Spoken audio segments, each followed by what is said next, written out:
जय राधा माधव राधा माधव राधे।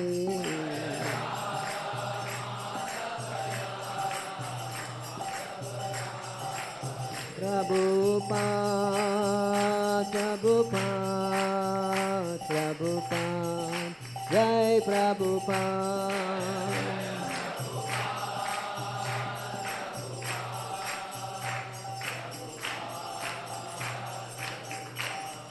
श्री राधा माधव भगवान की, श्रील प्रभुपाद की।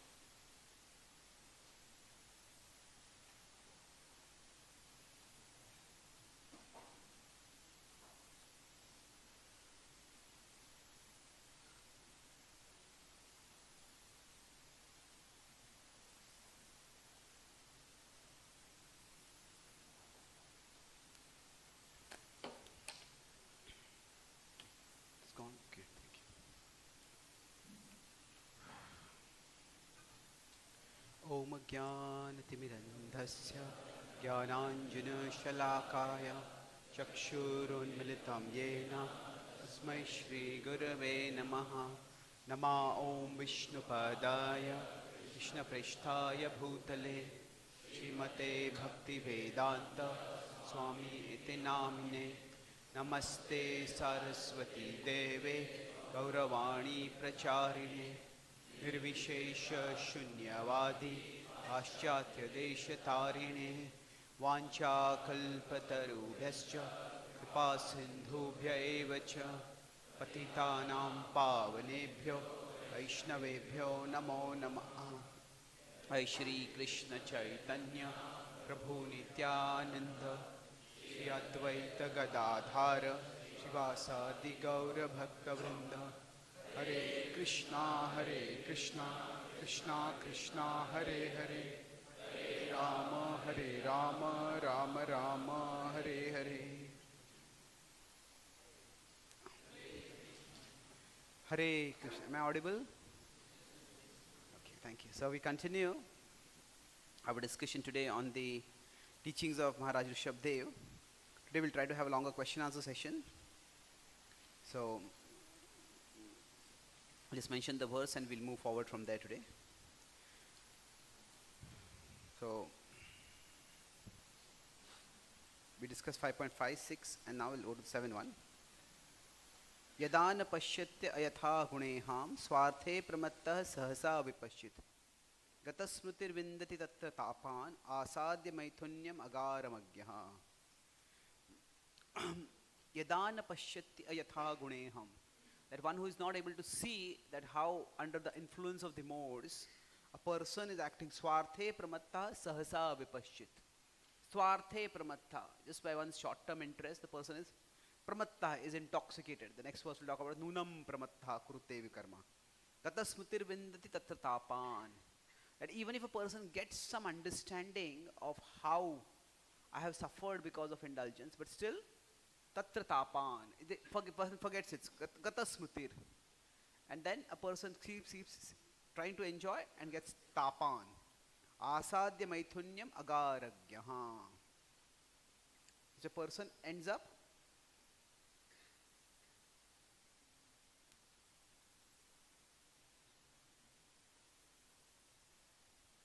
सॉरी रुक गया मैं ठीक है क्लास हिंदी में है आज ओके तो किस तरह से हम वास्तव में भले ही हमें अनुभव होता है कि भौतिक भोग से दुख आता है फिर भी वो भूल जाते हैं और एक पागल के समान व्यक्ति जो है वो भौतिक भोग में फंस जाता है। मैथुन्यम आगारमज्ञ, अगले श्लोक में इसके बारे में और बताया जाएगा। तो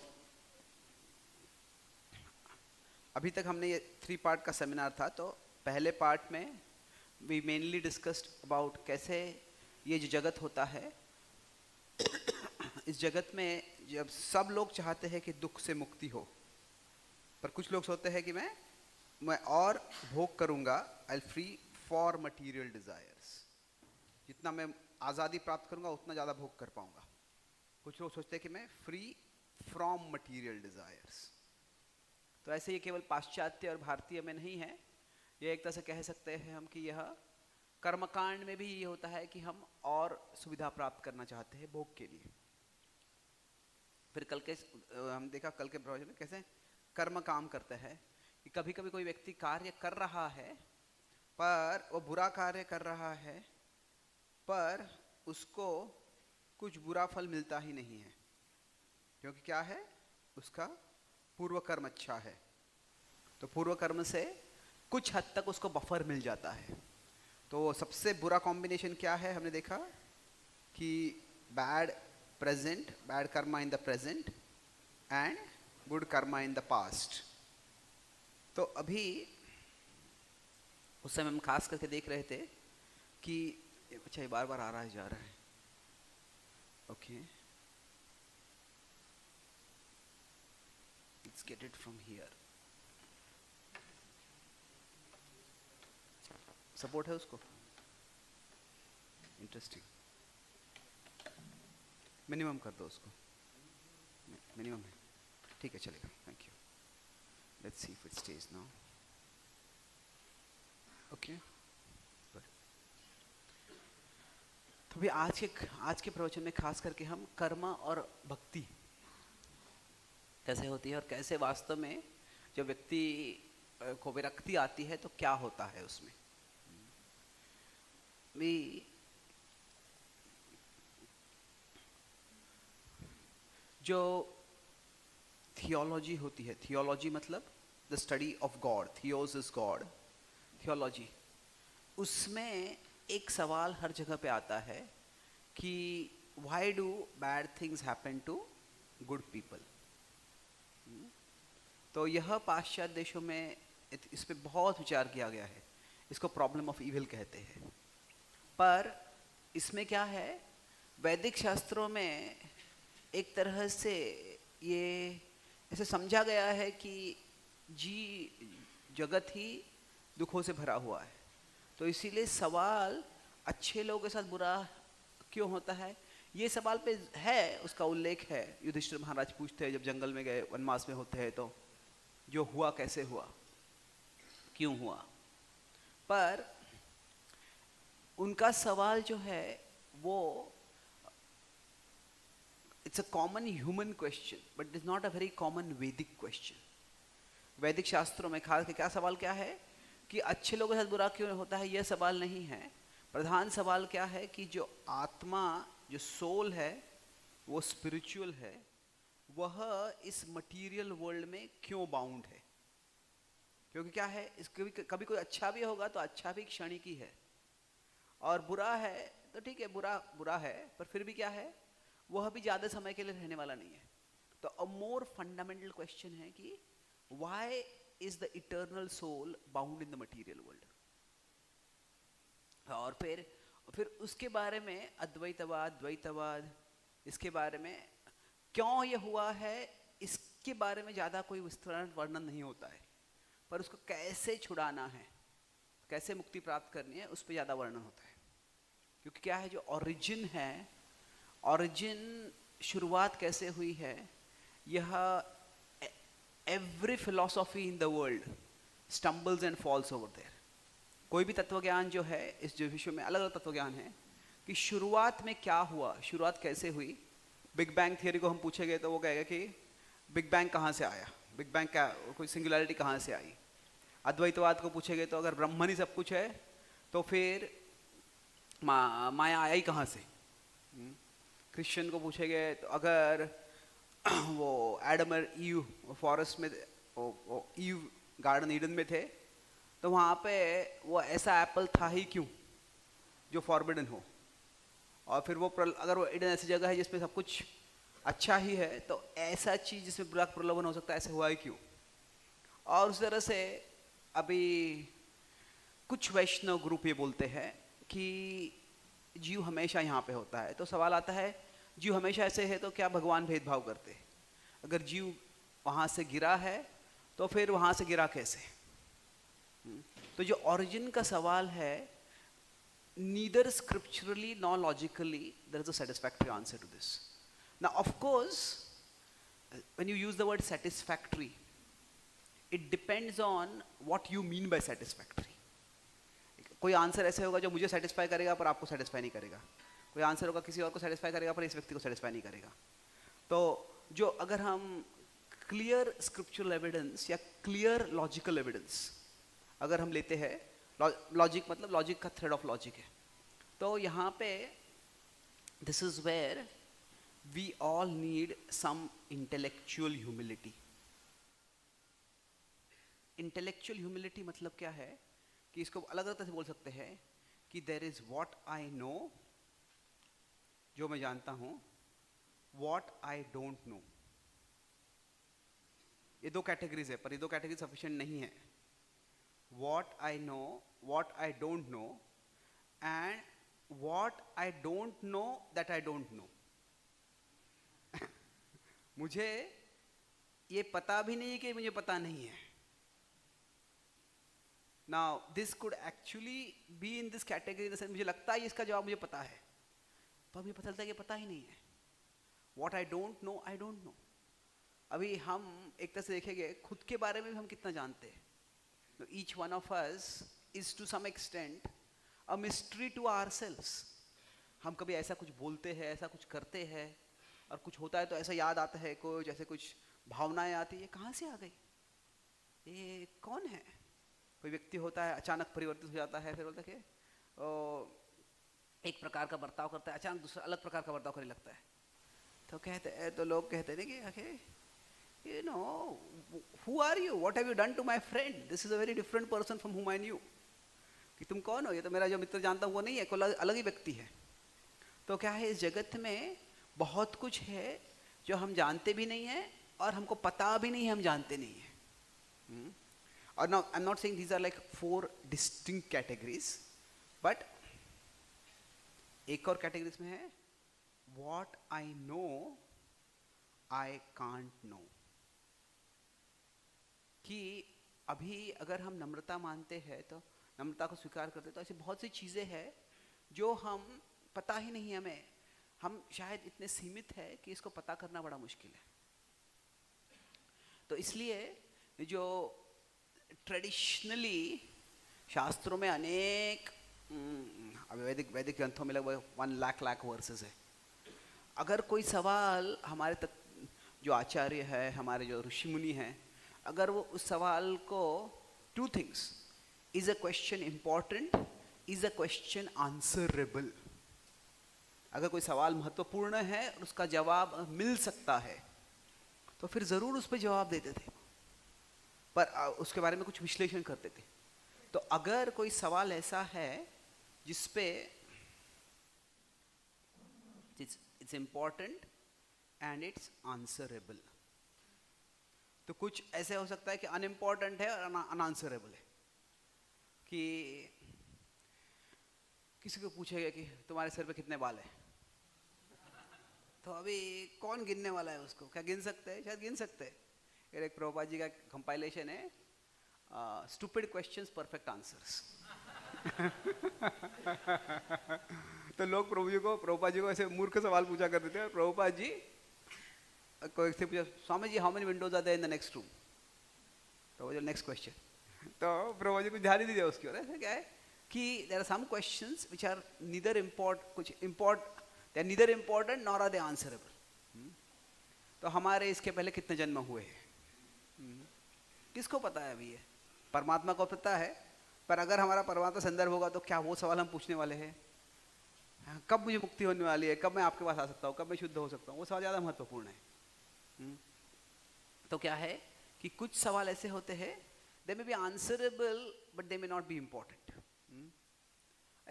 अनेक सवाल है जो हम पूछ सकते हैं, और क्यूरियोसिटी अच्छी है, जिज्ञासा अच्छी है, पर प्रभुपाद जी बोला करते थे क्यूरियोसिटी कंस्ट्रक्टिव होनी चाहिए। प्रभुपाद जी एक प्रोफेसर के साथ जा रहे थे, तो तभी मॉर्निंग वॉक पे, तो उसने कहा, प्रभुपाद जी ने पूछा what is the current scientific knowledge about the soul, वैज्ञानिक रूप से हम आत्मा के बारे में क्या जानते हैं। तो उसने कहा कि अभी वैज्ञान के बात पुट इट डाउन, विज्ञान के माध्यम से अभी हम आत्मा के बारे में कुछ नहीं जानते। What is this?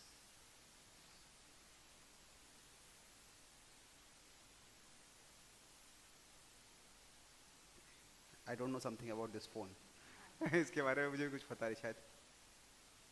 Okay, so anyway, तो उन्होंने कहा कि मुझे आध्यात्म के बारे में, आध्यात्मिक ज्ञान आत्मा के बारे में कुछ भी नहीं है।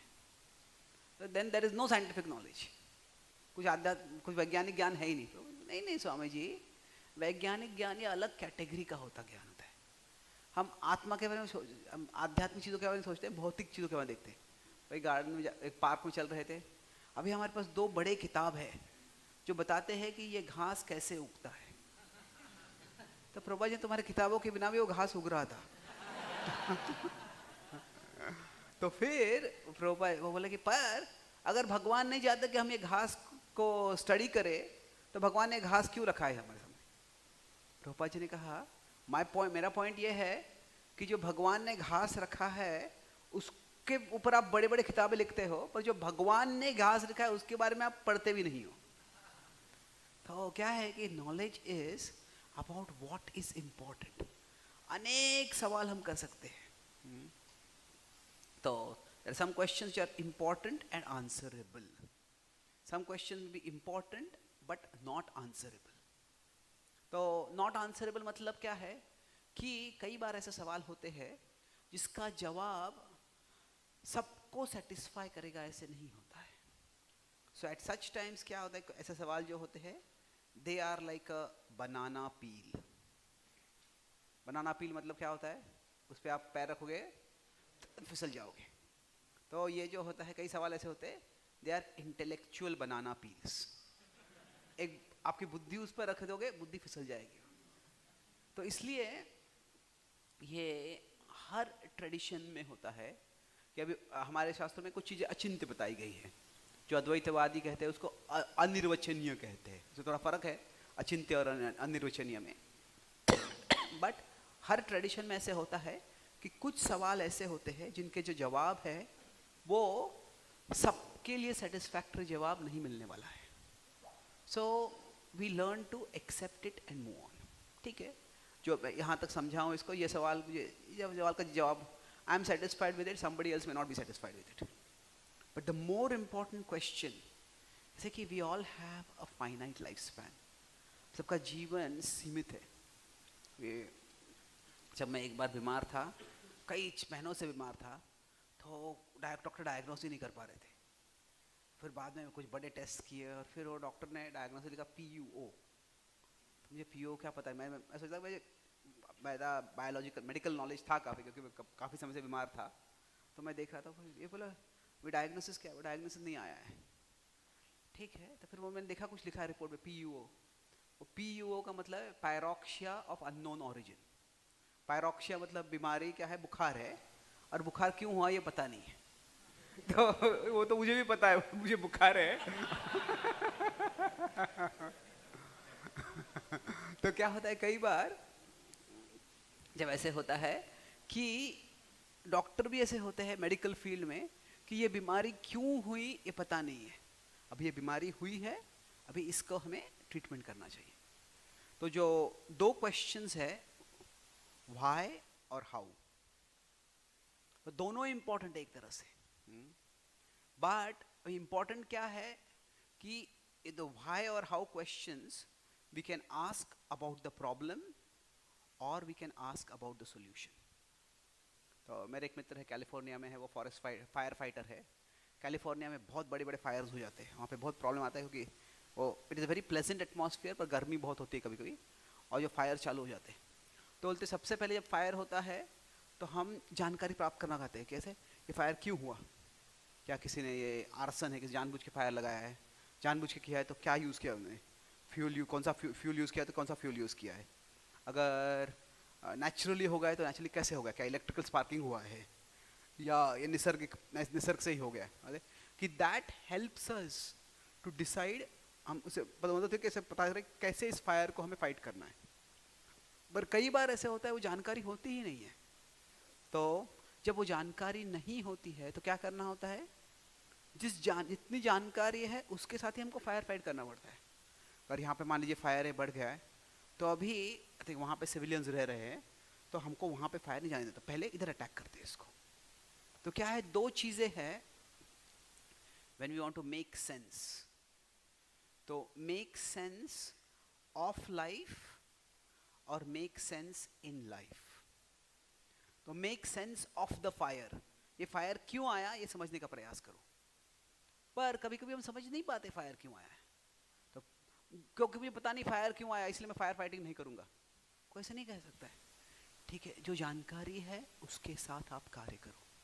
तो if we can make sense of life that is good, but if we can't we need to still make sense in life. जो हम कहते हैं संसार दावानल निधलोक, संसार दावानल क्यों बताया जा रहा है यहाँ पे, कि ये संसार में दुख कहाँ से आता है यह जानना बहुत मुश्किल होता है। जो परीक्षित महाराज पूछते हैं गाय धर्म से, जो गाय धर्म और भूमि से जो बैल और गाय के रूप में है, कि तुम्हें दुख क्यों हो रहा है, तुम्हारे दुख का कारण क्या है।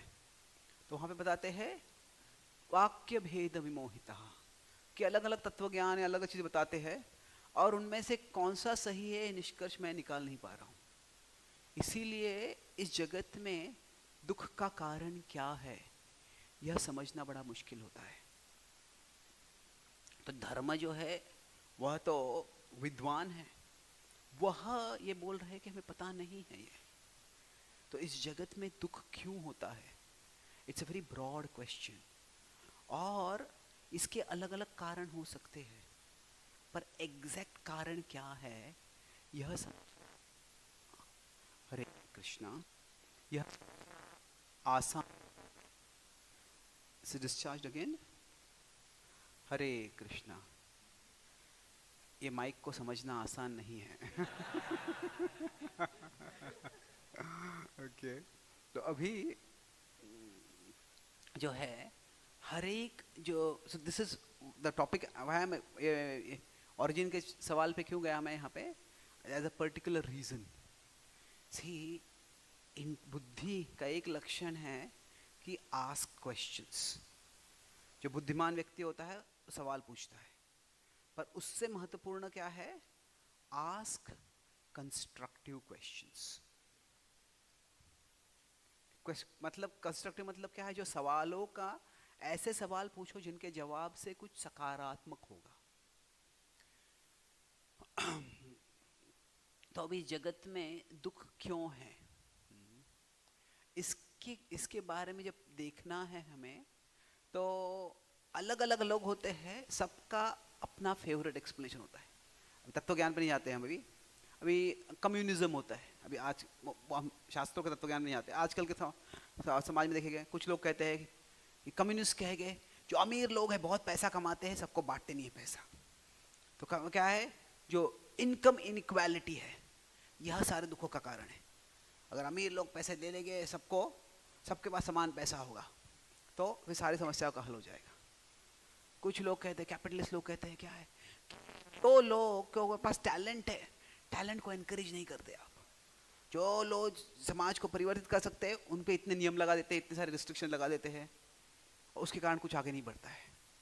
तो सब लोगों के अपने अपने फेवरेट एक्सप्लेनेशन होते हैं समाज में समस्या क्यों है। Just given 2 examples. जैसे अभी इंडिया 20 वर्ल्ड कप में हार गया था, T20 में जीत गया, पर उसके पहले तो बड़े वर्ल्ड कप में हार गया था वो।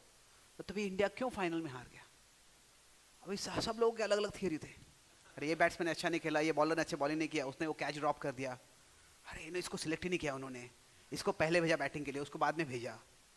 अभी क्या होता है कि हाँ, we can try to make sense, but it is difficult. There are many factors are involved, और अनेक कारण हो सकते हैं।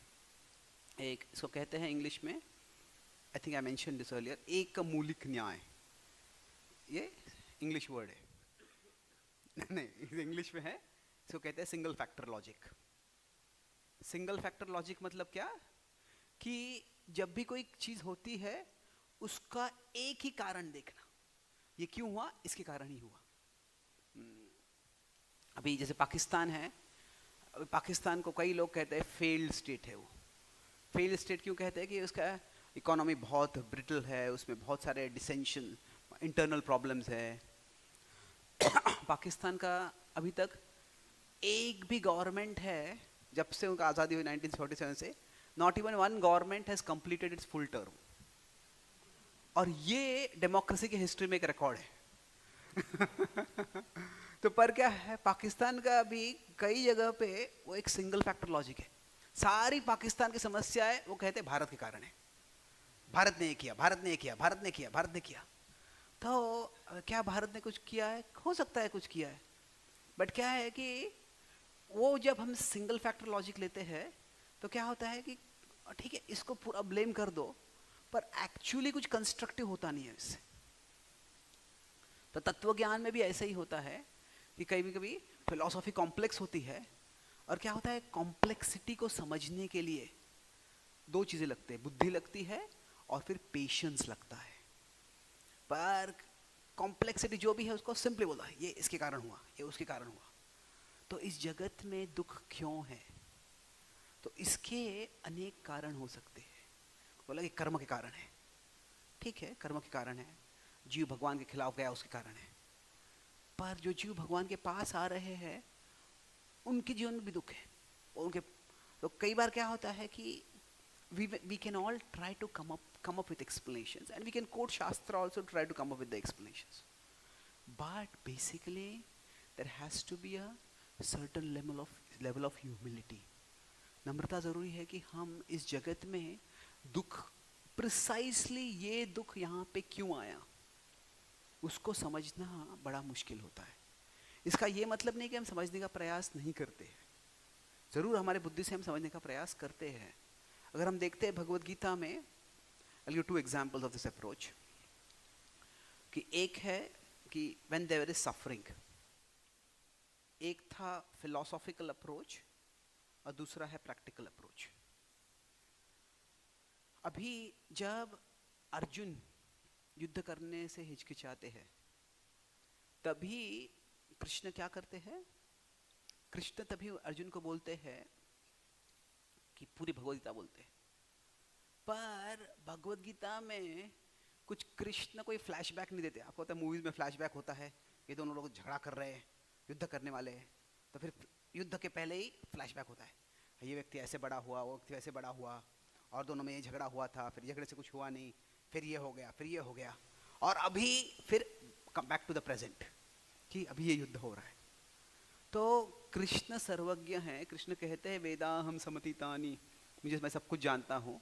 पर कृष्ण अर्जुन को कोई फ्लैशबैक नहीं देते हैं कि भीष्म पूर्व जन्म में ये थे, तुम पूर्व जन्म में ये थे, तुमने ये किया था, भीष्म ने ये किया था, इसके कारण अभी ये परिस्थिति आ गई है जिसके कारण तुम्हें युद्ध करना पड़ रहा है। तो the principle I am talking here is, क्या है कि हम हमारे शास्त्रों और आचार्य को देख सकते हैं कि when the problem of suffering comes, how do they resolve it? जब दुख का समस्या आती है तो वो कैसे उसका सामना करते हैं। तो कृष्ण एक तरह से कुछ भी वो परिस्थिति क्यों आई है इसका एक्सप्लेनेशन नहीं देते हैं, या ऐसी परिस्थिति क्यों आई है। आपने कई बार गीता सार देखा होगा, लिखा होता है लोगों के घरों में होता है, दुकान में होता है, जो हुआ वो अच्छा हुआ, जो हो रहा है वो अच्छा हो रहा है, जो होने वाला है वो भी अच्छा ही होगा। अब ये सुनने के लिए अच्छा लगता है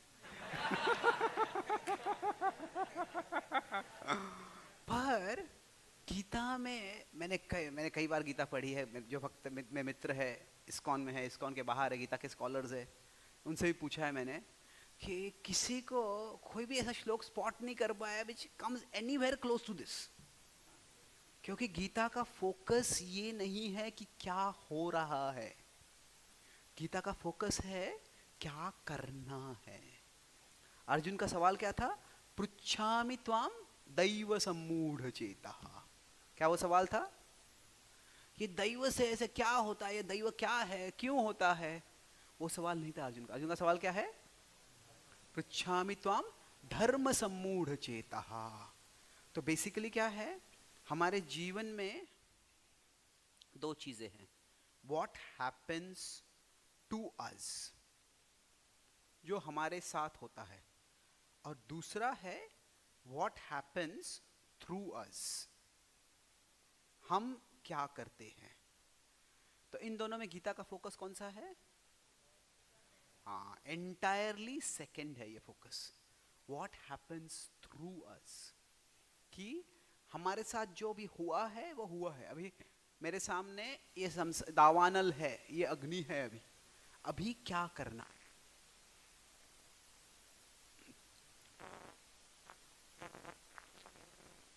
हरे, do we have the other mic?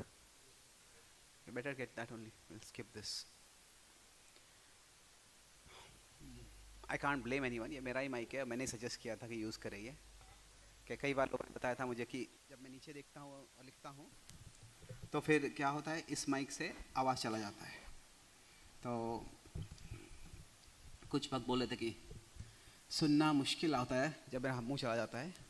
दूसरे वक्त ने बताया कि समझना आसान हो जाता है, क्योंकि हमको कारण मिलता है ना समझने का प्रयास करें हम। So anyway, okay, which mic is on now? Okay.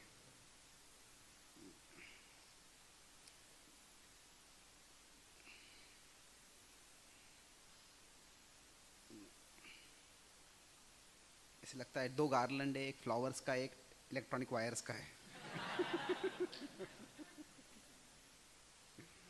Okay. So तो अभी यहाँ पर जो हो रहा है वो क्या है कि जो हमारे साथ हो रहा है वह अभी हमें सामना करना है। That is the basic point of life. जो भी हुआ है उसका अभी हमें सामना करना है। अभी वो सामना कैसे करना है, दूसरा उदाहरण देखता हूँ। कैसे, जब भगवत गीता के बाद जो युद्ध शुरू होता है उसके 13वें दिन अर्जुन के साथ एक बहुत बुरा हादसा हो जाता है। क्या होता है? अभिमन्यु का वध हो जाता है। और कैसे होता है, उस दिन 11वें दिन से ही जो कौरवों ने योजना बनाई होती है कि वो युधिष्ठिर को गिरफ्तार करेंगे। द्रोण से दुर्योधन ने ये वचन मांगा था, मैं तुमको अभी कमांडर बनाया हूँ, तुम युधिष्ठिर को गिरफ्तार करो। और 11वें 12वें दिन दोनों दिन प्रयास करता है, पर अर्जुन लास्ट मोमेंट पे आके द्रोण को रोक देते हैं। तो 13वें दिन वो क्या योजना करते हैं कि एक सुशर्मा नाम का राजा होता है, वो अर्जुन को चुनौती देता है और अर्जुन को दूर लेके जाता है। और दिन के शुरुआत में वो चक्रव्यूह नहीं बनाते हैं। दिन के शुरुआत में जब अर्जुन वहाँ पे होता है तो एक साधारण योद्धाओं की रचना होती है, पर जब अर्जुन दूर चले जाता है तो तुरंत वो अपनी रचना को रीअरेंज करके चक्रव्यूह बना देते हैं। अगर अर्जुन ने पहले चक्रव्यूह देखा होता तो अर्जुन कभी छोड़ के नहीं जाते वहाँ पे। अभी अर्जुन दूर चले गए, फिर चक्रव्यूह बन गया है, और फिर चक्रव्यूह में कोई तोड़ नहीं सकता है, इसलिए अभिमन्यु जाते हैं अंदर। और जब अभिमन्यु जाते हैं अंदर तो फिर वो जयद्रथ उनको रोक देता है, जो पांडव उसके पीछे जाने वाले रहते हैं, और अभिमन्यु फंस जाता है। बहुत युद्ध करता है, ऐसा युद्ध करता है कि द्रोण कहते हैं कि ये अभिमन्यु मुझे नहीं दिख रहा है, अभिमन्यु मुझे अर्जुन ही दिख रहा है, ये अर्जुन के समान युद्ध करते हैं वो। और अंत में 6 योद्धा साथ में आक्रमण करके अभिमन्यु का वध कर देते हैं। उस शाम को जब अर्जुन वापस आते हैं तो साधारणतया जो वॉरियर्स, जो योद्धा वापस आते हैं तो उनको वेलकम करने के लिए कुछ विजय घोष होता है, सेलिब्रेटरी म्यूजिक हुआ करता है, रोज होता है। पर इस दिन जब अर्जुन आते हैं तो इट्स टोटल सोम्बर साइलेंस, कुछ भी आवाज़ नहीं है। और जब हम कहीं बाहर से वापस आते हैं तो क्या हम लोगों से मिलते हैं, we nod our head, smile करते हैं। पर इस दिन जब अर्जुन वापस आते हैं तो कोई भी अर्जुन से आंख नहीं मिला रहा होता है, वो सैनिक हो, योद्धा हो, कोई भी हो। तो अर्जुन को संशय होने लगता है कि आज तो कुछ बहुत बुरा हुआ है। और जब अर्जुन विचार कर रहे होते क्या हुआ हो सकता है, तो तभी उनको अचानक याद आता है, अभी अर्जुन युद्ध में बहुत बिजी थे, उनको याद आता किसी ने चीखा था somebody had screamed, कौरवों ने चक्रव्यूह बनाया है। तो भी अर्जुन इतना बिजी थे युद्ध करने में कि उन्होंने कुछ देखा ही नहीं था, उन्होंने कुछ सोचा ही नहीं। जो उनके सामने आक्रमण कर रहे थे उनसे चेतावनी देते होते, अगर सही में चक्रव्यूह अगर बनाया होगा तो कोई मुझे बुला लेगा। तो क्या सही में चक्रव्यूह बनाया था? अगर चक्रव्यूह बनाया होगा तो कौन, तो क्या हुआ फिर? क्या युधिष्ठिर गिरफ्तार हो गए? ये तो कभी हो, अगर वो नौबत आती तो अभिमन्यु जरूर रोकते, पर अभिमन्यु को पता नहीं है बाहर कैसे आना है। तो फिर पिट इन हिज स्टमक, अर्जुन को बहुत चिंता होने लगती है। और जैसे ही वो अपने पंडाल तक पहुंचते हैं, अंदर आते हैं, तो सारे योद्धाओं का अपना अपना आसन होता है। तो अंदर आते पहले उनकी नज़र युधिष्ठिर को जाती है, युधिष्ठिर है, तुरंत उनकी नज़र अभिमन्यु को जाती है, अभिमन्यु का आसन खाली है। और अर्जुन जो दिख रहा है उसको स्वीकार करने के लिए उनका मन तैयार नहीं होता है। पुनः वो युधिष्ठिर की ओर देखते हैं और ये देखते हैं कि युधिष्ठिर की आंखों से आंसू आ रहे, बड़े मायूस है वो। और तभी अर्जुन गिर जाते हैं और वो अभिमन्यु अभिमन्यु अभिमन्यु कह के रोने लगते हैं। तभी युधिष्ठिर आते हैं और फिर युधिष्ठिर बताते हैं उनको क्या हुआ, कैसे हुआ। और धीरे धीरे अर्जुन का जो दुख होता है वो क्रोध में परिवर्तित होता है और वो युधिष्ठिर की ओर मुड़ते, भीम की ओर मुड़ते, क्या तुम्हारे सारे जो शस्त्र है क्या केवल एक ऑर्नामेंट्स है, क्या केवल आभूषण है? क्या तुम में से कोई एक भी मेरे बेटे को नहीं बचा पाया? लानत है तुम पर। तो जब इस तरह से वो क्रोधित होते हैं तो भीम और युधिष्ठिर के चेहरे पे से लगता है कि मान ले किसी ने चाबुक मारा है, बहुत दर्द होता है उनको। तो फिर तभी कृष्ण अर्जुन के पास आते हैं एंड कृष्ण अर्जुन को एक साइड हक में पुल करते हैं और कृष्ण अर्जुन से कहते हैं, हे पार्थ, इस जगत में बुरा सबके साथ होता है, बुद्धिमान हो मूर्ख व्यक्ति हो, विपत्तियां सबके जीवन में आते हैं, पर जो बुद्धिमान और मूर्ख व्यक्ति में फ़र्क ये होता है कि जब विपत्तियां आती है तो मूर्ख व्यक्ति ऐसा कार्य करते हैं जिससे विपत्ति और दुख बढ़ जाता है, और बुद्धिमान व्यक्ति ऐसा कार्य करता है जिससे दुख कम होता है। अपने भाइयों के चेहरों की ओर देखो तुम, जैसे अभिमन्यु के हादसे से जो तुम्हें दुख हुआ है वैसे उनको भी दुख हुआ है। कृपया ऐसे वचन मत बोलो जिससे कि उनका दुख और बढ़ जाएगा। तो यहाँ पे मैं बता, आई से यू टू एग्जाम्पल्स। फिलॉसफी क्या था? Krishna in the Gita. कृष्णा यहाँ पे कुछ पास्ट की ओर नहीं जाते हैं कि इसने ये किया, इसने वो किया, और प्रैक्टिकल भी यहाँ पे कृष्ण वापस कुछ कहानी नहीं बताते हैं कि अरे अभिमन्यु ये था पिछले जन्म में, इसने ये किया था और उसने वो किया था, क्या अभिमन्यु का क्या कर्म था उसके कारण ये हो गया। अभी ठीक है, जो अभी ये हुआ है अभी हमें क्या करना है? अभी हमें ये कार्य नहीं करना है जिससे कि दुख और बढ़ जाए। तो अगर हम सेवा भाव कहते हैं, सेवा भाव के अलग अलग अर्थ हो सकते हैं, पर भगवान भगवता में बताते उनका गुण क्या है?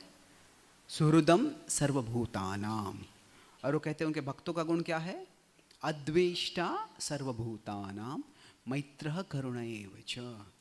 तो कृष्णा और उनके जो भक्त होते हैं का भाव क्या होना चाहिए? Well wisher. मतलब क्या कि अगर ये परिस्थिति अभी आ गई है तो इसका सामना मैं कैसे करूं? जो इस परिस्थिति में अभी हूं मैं, इसके बारे में कुछ नहीं कर सकता, कुछ नहीं कर सकता। मतलब ये परिस्थिति आ गई है, वो तो उसको स्वीकार करना पड़ेगा मुझे, पर उसके बाद में मुझे क्या करना है? तो आई टॉक अबाउट 3 थिंग्स। कैसे है कि हाउ डज भक्ति एम्पावर अस? जो अंदर अभी दुख होते हैं, एक अलग प्रकार के दुख हो सकते हैं। युधिष्ठिर महाराज को एक दुख होता है कि सारा राज्य चला गया है, पर युधिष्ठिर महाराज के और राम दोनों को वनवास में जाना पड़ता है। पर एक तरह से युधिष्ठिर महाराज की जो परिस्थिति है और बुरी होती है, क्यों? क्या होता है, राम तो बिना उनने कुछ गलत किया उनको वनवास में भेजा जाता है, पर युधिष्ठिर जब वनवास में जाते हैं तो क्या होता है, वो उनकी गलती के कारण हुआ है। हम कहते हैं वो शुद्ध भक्त है और भगवान की योजना है, वो सही है, पर वो जब विचार कर रहे हैं मैंने गलती की, तो क्या होता है, जो कोई जिम्मेदार व्यक्ति है, बैड, जैसे बताता कुछ bad things happen to us, वह जो है उसको सहन करना मुश्किल होता है। पर उससे बुरा क्या होता है, अगर बैड थिंग्स हैपन थ्रू अस, अगर मैं कुछ बुरा कार्य कर देता हूँ तो उसको समझना, उसको स्वीकार करना वो और मुश्किल होता है। अगर कोई गैर जिम्मेदार व्यक्ति है, वो कह देगा कि इसने ऐसे बोला था, उसने वैसे बोला था, इसलिए मैंने कर दिया। पर जो गैर जिम्मेदार व्यक्ति होता है वो फिर भी सोचता है कि मुझे ऐसे नहीं करना चाहिए था, तो मुझसे ऐसे गलती कैसे हो गई। तो इसीलिए जो राम का वनवास था, राम्स एग्जाइल, और जो युधिष्ठिर का एग्जाइल था, इनमें एक तरह से युधिष्ठिर का एग्जाइल जो था, इट इज मोर पेनफुल, क्योंकि उसमें गिल्ट भी था एक, कि अरे मैंने ऐसे, मेरे कारण ही सबको, और न केवल मेरे लिए हुआ है, सबके लिए हुआ है ये, तो ये बुरी चीज़ है। पर जो है हमें, so I'll talk about 3 principles by which we can face suffering and how bhakti can help us in these principles. So I'll talk about an acronym ACT. A है सबसे पहले accept. सबसे पहले हमें स्वीकार करना है, जो हुआ है वो हुआ है। क्यों हुआ है? अभी प्रभुपाद जी जब अमेरिका जा रहे थे, या प्रभुपाद जी भारत में थे, इतना सारा प्रयास किया उन्होंने प्रचार करने का, उनको यश नहीं मिला था, ज़्यादा यश नहीं मिला था। तो अभी इतना प्रयास करने से क्यों हुआ है? झांसी में उन्होंने लीग ऑफ डिवोटी चालू करने का प्रयास किया, और जिन लोगों को सपोर्ट कर रहे थे वही उनके खिलाफ हो गए। भी ऐसे क्यों हुआ?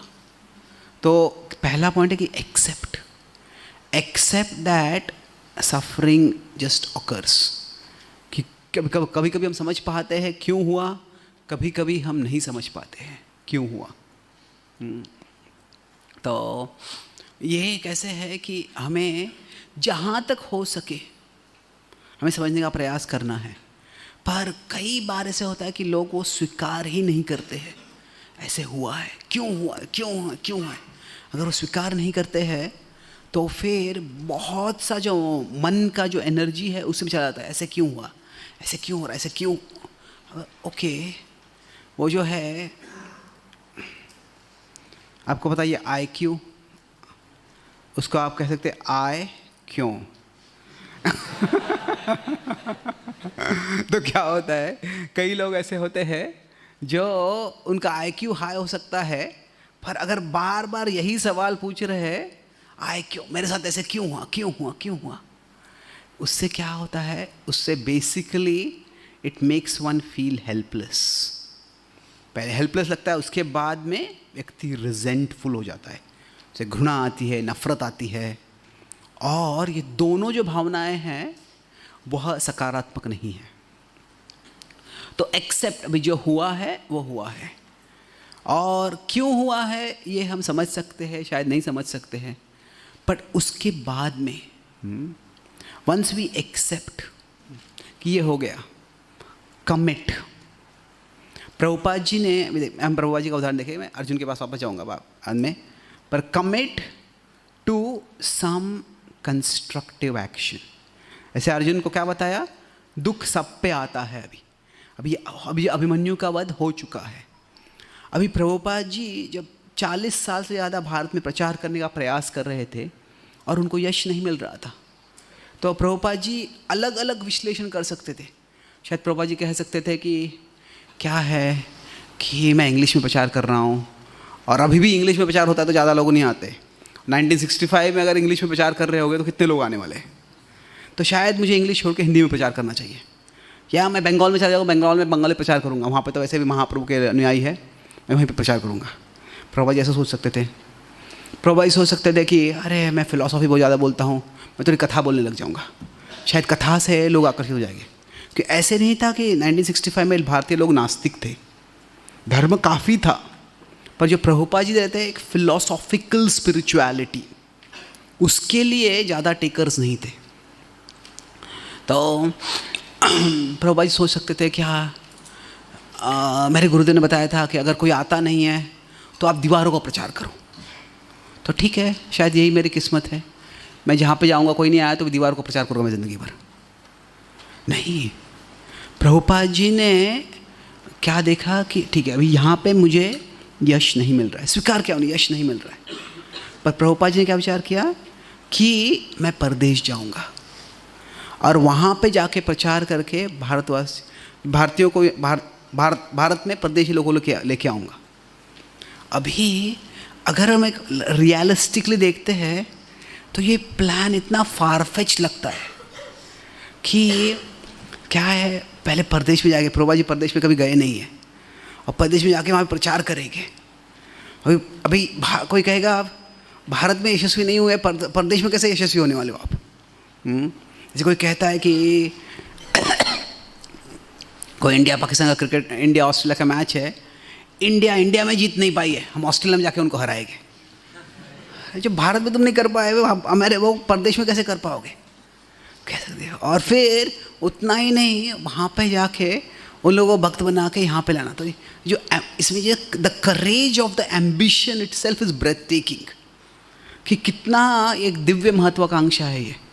पर यहाँ पे I will make a more philosophical point कि कैसे है कि प्रभुपाद जी अभी Indians uninterested in philosophical spirituality, ये क्या है, ये माया का परिणाम है।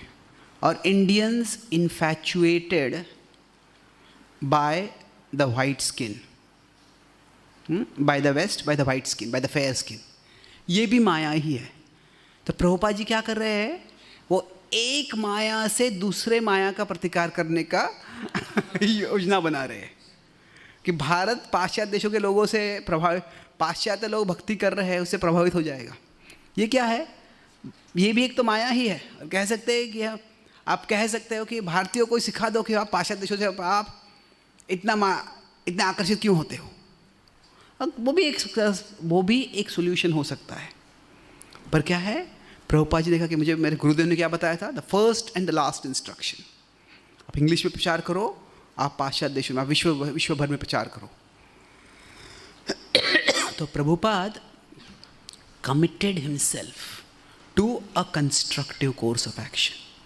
क्या होता है कि अभी जब हमारे जीवन में समस्या आती है तो ये क्यों हो गया ऐसा बोल के हम खुद को हताश कर सकते हैं, या हम क्या कर सकते हैं, ठीक है मैं ये करूँगा, commit yourself to a constructive course of action, और वो कर देंगे तो उससे हमें कुछ तो संतुष्टि होती, मैं कुछ कर रहा हूँ।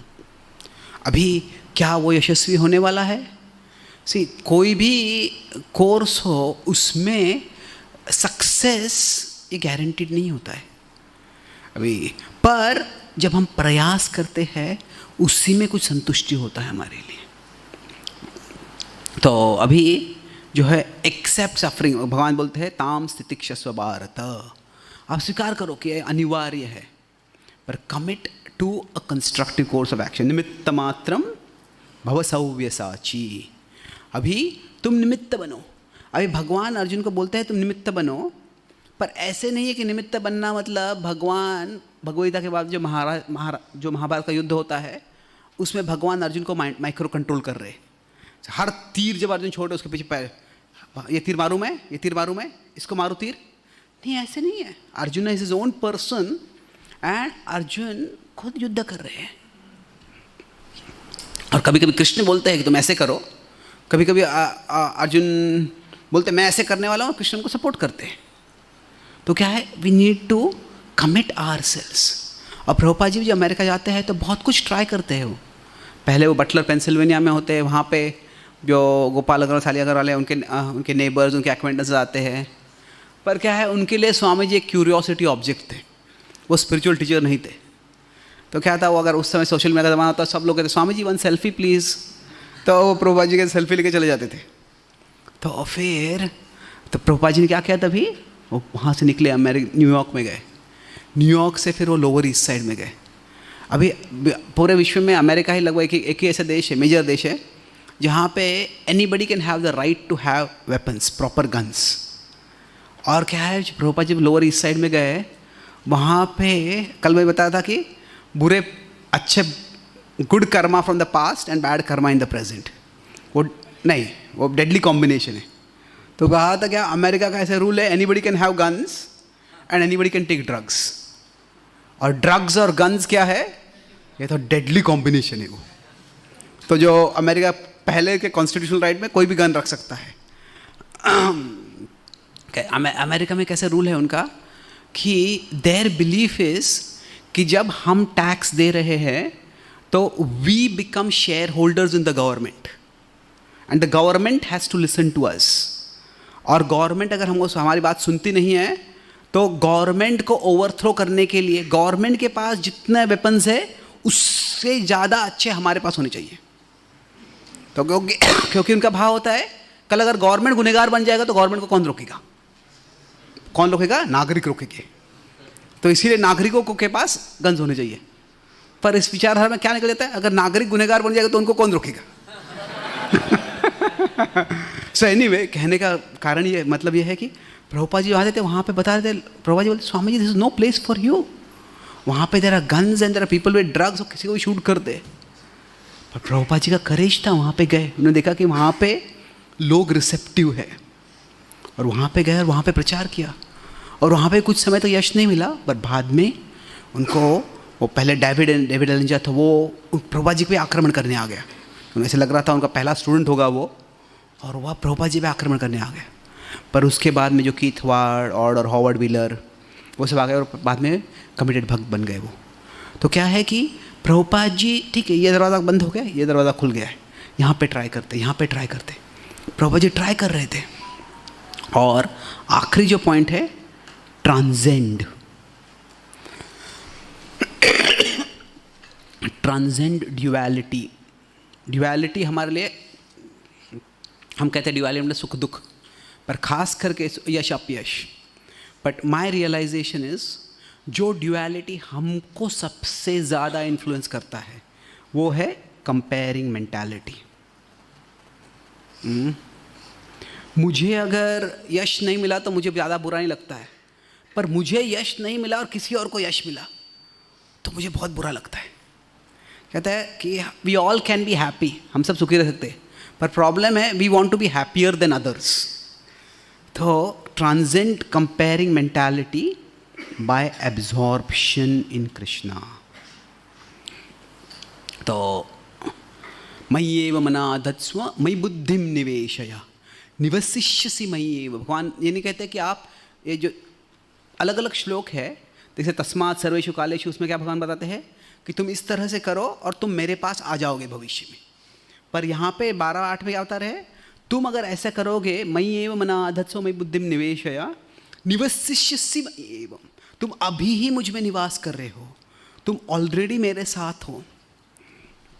तो अभी क्या है, हम भक्ति में भी सेवा कर रहे हैं, हम प्रयास कर रहे हैं, पर इसका मतलब ये नहीं है कि हमको हर चीज़ में यश मिलेगा। चाहे वो बाहर से कोई हम सेवा कर रहे हैं उसमें यश मिल रहा है, अंदर से हम कुछ अनर्थों से युद्ध कर रहे हैं उनमें यश मिलेगा।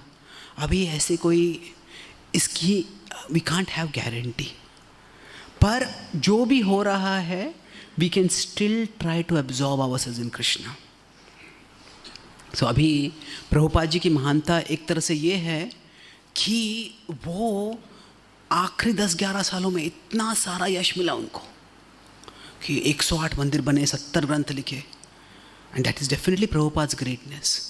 बट रिसेंटली मैं लीलामृत पढ़ रहा था, this struck me and this really, जब मैंने पढ़ा तो it brought me to tears. सोचा कि इसके पहले कभी देखा नहीं मैंने ऐसे ही, कि अभी सारे मंदिरों में से एक मंदिर के लिए प्रभुपाद जी सबसे ज़्यादा प्रयास किया। कौन सा मंदिर था वो? जुहू मंदिर। और प्रभुपाद जी ने प्रैक्टिकली युद्ध किया था एक तरह से उसके लिए। और वो जो मंदिर था वो इनॉग्रेशन के बहुत पास आ गए थे प्रभुपाद जी। प्रभुपाद जी नवंबर में गुजर गए 77, वो भगवत धाम चले गए 77 में, और जो जैन में ही वो मंदिर इनॉग्रेट हो गया। इज इट जैन और फेब बेसिकली। तो 2 महीने थे। अभी प्रभुपाद जी कृष्ण से कह सकते थे, कृष्ण मुझे ये, मैंने आपके लिए सेवा की है, मुझे ये मंदिर का उद्घाटन देखने दो, फिर मैं आ जाऊंगा आपके पास, फिर मैं जाऊंगा।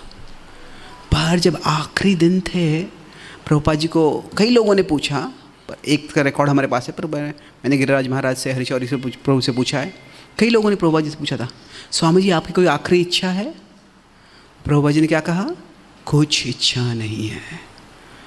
So this is so amazing कि अगर हम कोई प्रोजेक्ट करते हैं, उसमें बहुत इन्वेस्ट करते हैं और अभी यश मिलने वाला है, पर उस समय अगर हम वहाँ पे नहीं हो सकते तो वो दुख होता है एक तरह से।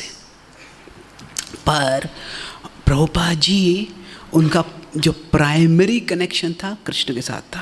मैं बता रहा था किस तरह से, कैसे हम जब इस जगत में होते हैं तो हम भगवान से कनेक्शन है, हमारा यहाँ पे कंट्रीब्यूशन है। तो जो हमारे साथ हो रहा है,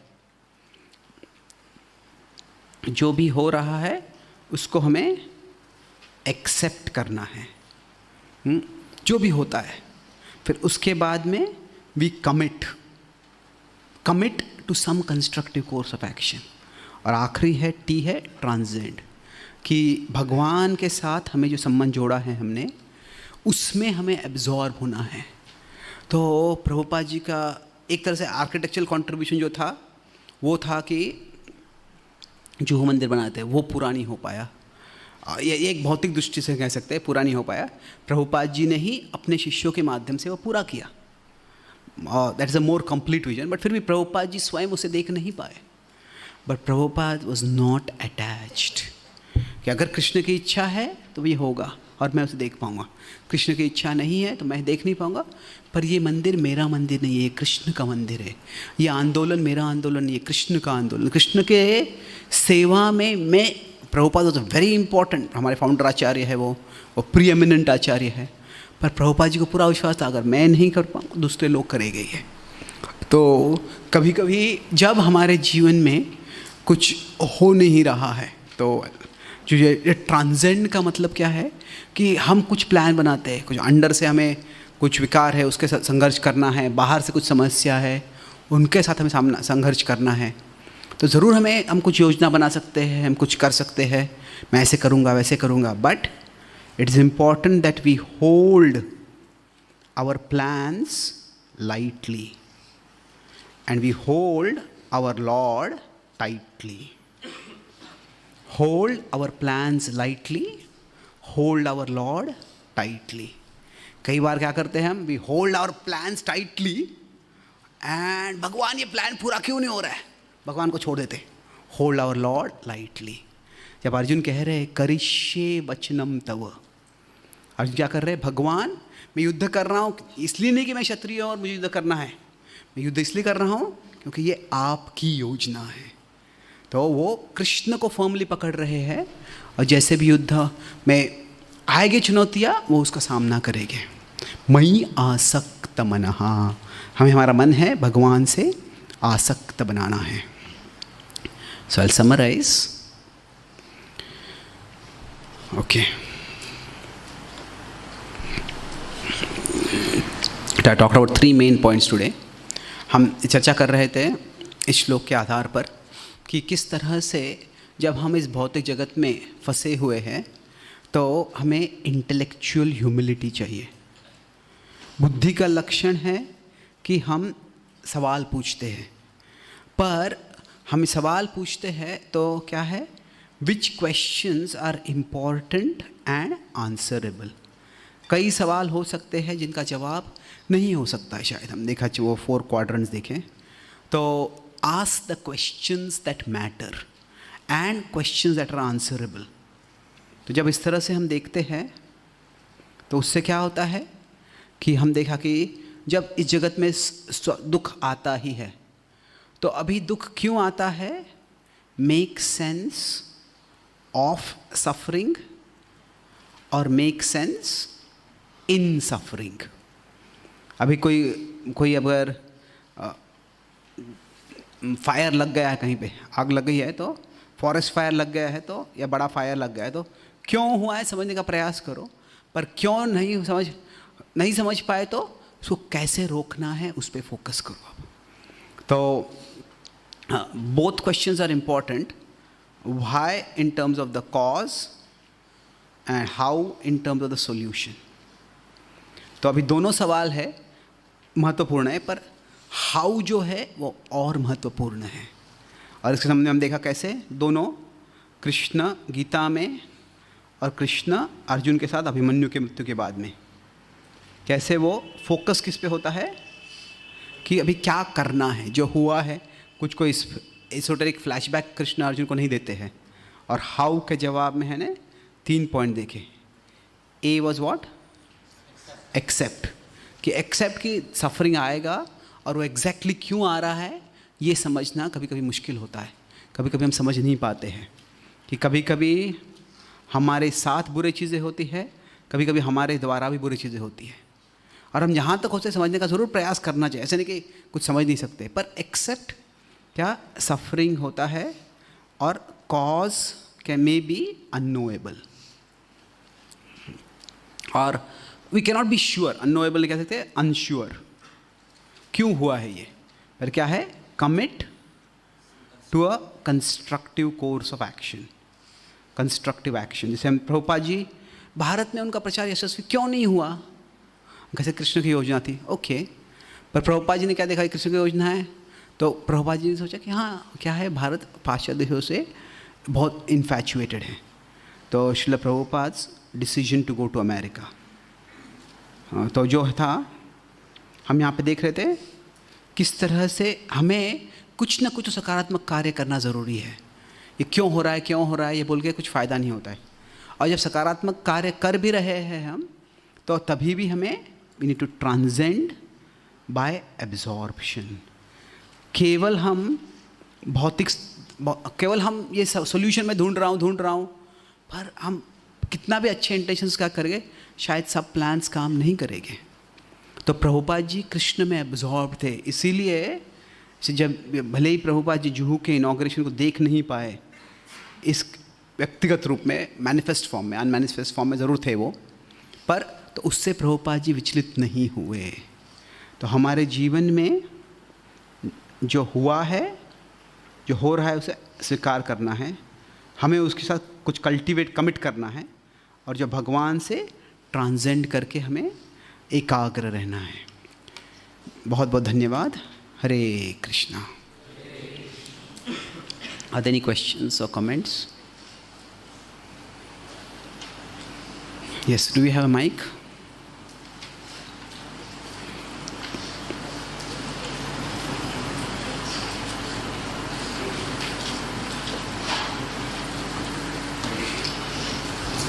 हरे कृष्णा प्रभु जी, बहुत बहुत धन्यवाद. प्रभु जी, मेरा प्रश्न थोड़ा मन के बारे में. किसके बारे में? माइंड के बारे में. तो जैसे we hear so many philosophies, like बहुत सारा कंटेंट सुनते हैं हम, but we have so much information, but when we are not able to act on that information, then the gap between information and action becomes broader. तो उसकी वजह से जो चिंता होती है मन में, वो थोड़ा सा रेस्टलेस बना देती है हमको. एंड माइंड जो कृष्णा कॉन्शियसनेस फिलोसफी है उसको मतलब अलग तरीके से वो करता है, मतलब बैकफायर करता है. जैसे एक एग्जांपल देता हूँ गुरुजी में, मतलब परेशान करता है बाद में. जैसे we know that we should have the Krishna consciousness in a sandwich form. तो मेरे सुबह अगर 10 राउंड हो गए तो फिर माइंड बोलता है कि अभी पढ़ते हैं और बाकी के 6 राउंड बाद में करेंगे शाम को. मतलब ऐसा बोलता है क्योंकि सैंडविच प्रोग्राम बनाना है. तो इस तरीके से वो उसको बहुत सारे एग्जाम्पल से प्रभु जी, मतलब ऐसे. तो फिर लेकिन शाम को जब करता हूँ तो फिर अच्छे से नहीं होता. फिर बोलता है तेरे को सुबह ही करना चाहिए था. तो वैसे करके मतलब परेशान करता है अलग अलग तरीके से. और देर आर हंड्रेड्स, मतलब वो सीख लिया है माइंड ने. अभी वो कृष्णा कॉन्शियसनेस फिलोसफी करके थोड़ा परेशान करता है. तो इससे कैसे बाहर निकलना है? कैसे है कि जो मन है वो एक, उसको शत्रु हम बोल सकते हैं, उसके साथ ही रहना है हमको. तो उसको अभी तो the only the enemy metaphor doesn't work. देखिए कैसे इजराइल में वो है हिजबुल्लाह का एक लीडर था नसरल्लाह, वो बार बार अटैक कर रहा था. तो इजराइल ने नसरल्लाह को सीधा मार डाला. तो कुछ शत्रु को मार सकते हैं, पर अगर अभी क्या है, इजराइल सारे मिडिल ईस्ट को तो उड़ा नहीं सकता है. साथ ही उनको रहना है। तो अभी हमें समझना है कि हमें हमारे मन के साथ रहना है। तो एक मेटाफर है मन के लिए, it's enemy, but other is that it is like a child. It is a child that is restless but it's also cunning. ये नादान है पर ये चालाक भी है। तो अगर छोटे बच्चे होते हैं ना, वो बड़े चालाक होते हैं। क्या चीज़ अगर माँ को पूछूंगा तो माँ नहीं बोलने वाली, पर ये मैं पिताजी को पूछूंगा पिताजी हाँ बोल देंगे, और पिताजी बोलेंगे माँ ने मैंने इसको बताया तो ये कर दो भी। तो बच्चे भी चालाक होते हैं। Kids they sometimes know how to play the mother against the father और the father against the mother. तो क्या होता है, तो फिर तभी माता पिता बोलते हैं ठीक है। तो जो माता पिता भी अगर बुद्धिमान हो गए तो फिर क्या समझ, ये बच्चा ऐसे कर रहा है तो क्या है ठीक है, हाँ या ना नहीं बोलेंगे, मैं तुम्हारे माँ को पूछ के बोलता हूँ, मैं तुम्हारे पिता को पूछ के बोलता हूँ। तो बच्चा समझ आता है कि भाई ये फंसा नहीं सकता ऐसे। तो क्या है, हमें the typical ways the mind tricks us. अभी आप कह सकते हैं कि मन 1000 पद्धति से वो फंसाता है हमको, पर इतने नहीं है। टिपिकली कुछ 4-5 होते हैं, 8-10 होते हैं। तो we need to note that and prepare answers in advance philosophy के साथ, कि उस समय वो याद नहीं आएगी, और वो एक्सपेक्ट भी करना कि उस समय याद आएगा, वो थोड़ा ज़्यादा ओवर एक्सपेक्ट कर रहे हैं हम अपने आर इनर वर्ल्ड से। जब मन पावरफुल हो जाता है तभी वो इंटेलिजेंस ज़्यादा काम नहीं करता है। तो इसीलिए उस समय हमारा इंटेलिजेंस का जितना कम काम कराना पड़े उतना अच्छा है। मतलब क्या है कि अगर भारत पाकिस्तान के बॉर्डर पे कोई युद्ध चल रहा है और वहाँ पे अचानक कोई पाकिस्तान से आता है, वो भारत के सोल्जर को पकड़ लेता है, तो रुक जाओ मेरा गन लेके नहीं आता, मैं गन लेके आता हूँ फिर हम युद्ध करते हैं। नहीं, गन साथ में रखना चाहिए आपको, आप बॉर्डर पे हो तो। वैसे ही क्या है कि हमारे बुद्धि में बैकग्राउंड पे बहुत कुछ याद होता है, पता होता है, पर उस समय याद नहीं आता है। तो अभी एम्यूनिशन स्टॉक में तो बहुत सा एम्यूनिशन होगा, सारा एम्यूनिशन जो होता है, सारे शस्त्र वगैरह होते हैं, वो लेके योद्धा है जो सोल्जर युद्ध नहीं कर सकता, क्योंकि हर जगह पे वो टैंक तो लेके नहीं जाएगा, हर जगह के वो मशीन गन लेके नहीं जाएगा, पर कुछ वेपन्स तो साथ में होने चाहिए हमेशा। तो उसी तरह से क्या है कि जो टिपिकल अटैक हम देखते हैं उसको प्रतिकार करने के लिए we should write down points. अगर आप जैसे बोलते हैं, मन बोलता है अभी जप नहीं हो रहा है, शाम को जप कर लूँगा, तो ठीक है, क्या ये सही है? अभी कभी हो सकता है कि कभी आपका बहुत इंपॉर्टेंट एग्ज़ाम है, आपको बहुत टेंशन है, और फिर अभी जब कर तो जब में मन लग रहा है अब पढ़ाई भी नहीं हो पा रही है, फिर sometimes emergency it might be there, but write down typical जो मन जो कारण बोलता है ये ऐसे करना है, तो उसके काउंटर लिखो आप, और कीप दोस में भी 3 points in response to the typical arguments. थोड़ा टाइम लगता है उसको, but this how we apply the philosophy so that it is available for us. तो that way we can deal with this. Okay? So write down the typical argument the mind makes, maybe 5 arguments, and then write down the typical responses that you can give right now when your intelligence is working, जब बुद्धि आपका काम कर रहा है, और फिर वो शायद फ़ोन में रखो, किसी डायरी में रखो, और तभी उसको उसके बारे में पढ़ो, और तभी क्या होगा, तो उससे we will be a little more ready, और तैयार रहेंगे हम सामना करने के लिए। एक और प्रश्न था प्रभु जी, एक और। Can you come back to you if you don't mind? यहाँ पे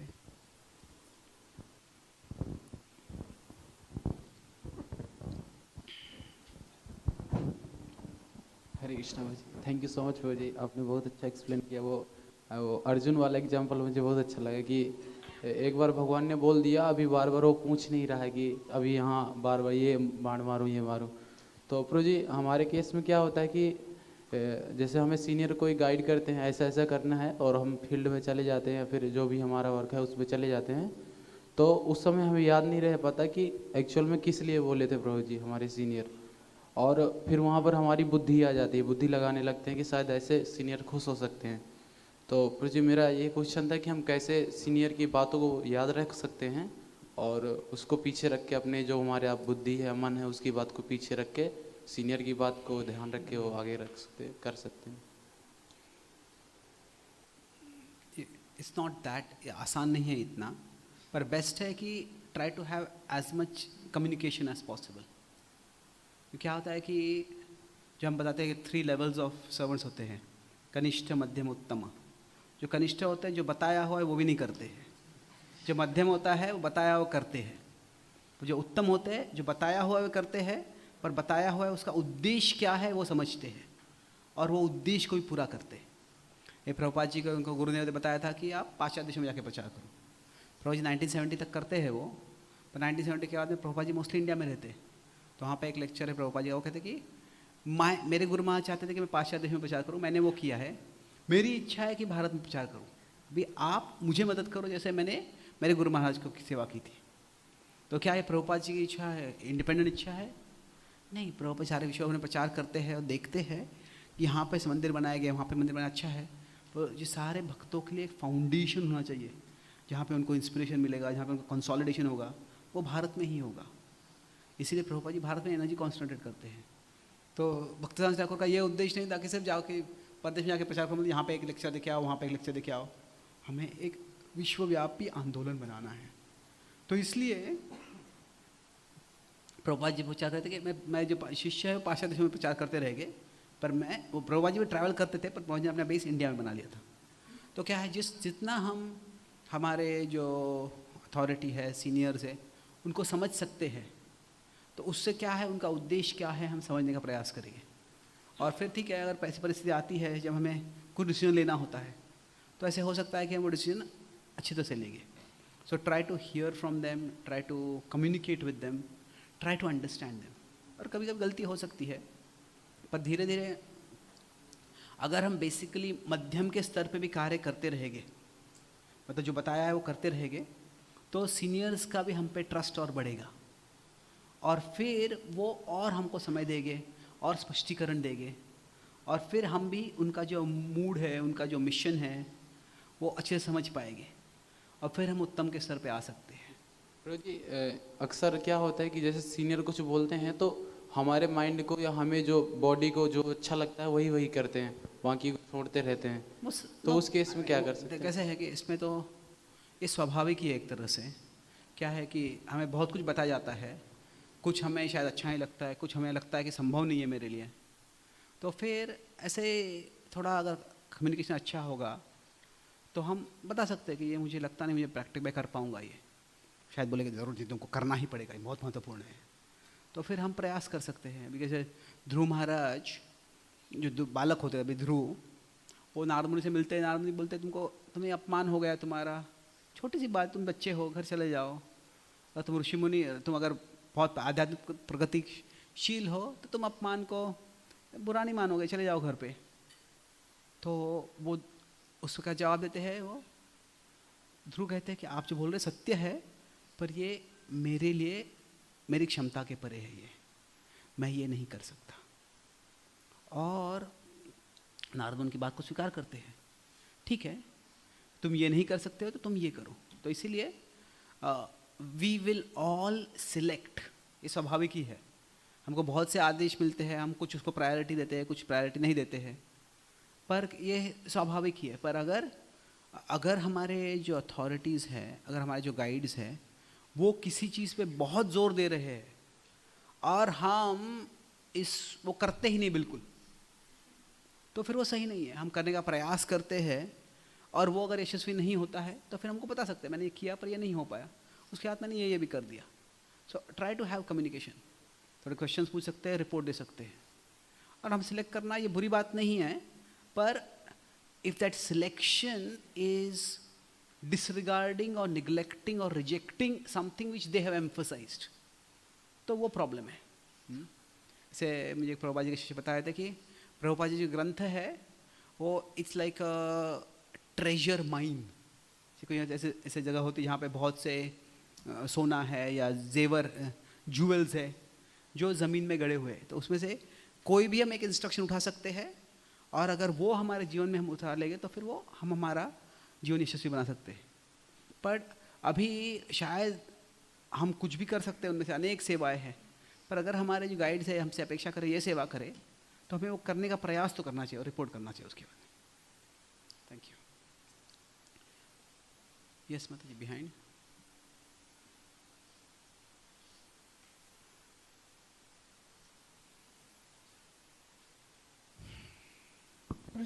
जीव आध्यात्मिक जगत से कैसे पतन हुआ ये क्लियर नहीं है, या आध्यात्मिक जगत से पतन हुआ है यही क्लियर नहीं है। जो जैसे ये जो सवाल हम देख रहे थे, क्या क्लियर नहीं है? ये भी क्लियर नहीं है.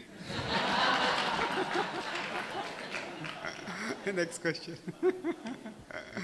Prove this is a just don't get into it. It's a there are क्या कहते हैं उसको, कैसे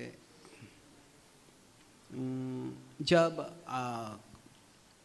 क्रिश्चियनिटी 14-15 सेंचुरी में स्प्लिट हो गई थी, क्रिश्चियन कैथलिक्स अभी प्रोटेस्टेंट दोनों है, तो तभी क्या हुआ था, जो कैथलिक्स थे बड़े बड़े स्कॉलर्स थे, वो तभी डिबेट कर रहे थे. 500 पेजेस के लगभग 500 बुक्स लिखे हुए उन्होंने उस समय, कि जो स्वर्ग में एंजल्स होते हैं, वो एंजल्स अगर एक पिन है, एक पिन के ऊपर कितने एंजल्स एक साथ डांस कर सकते हैं.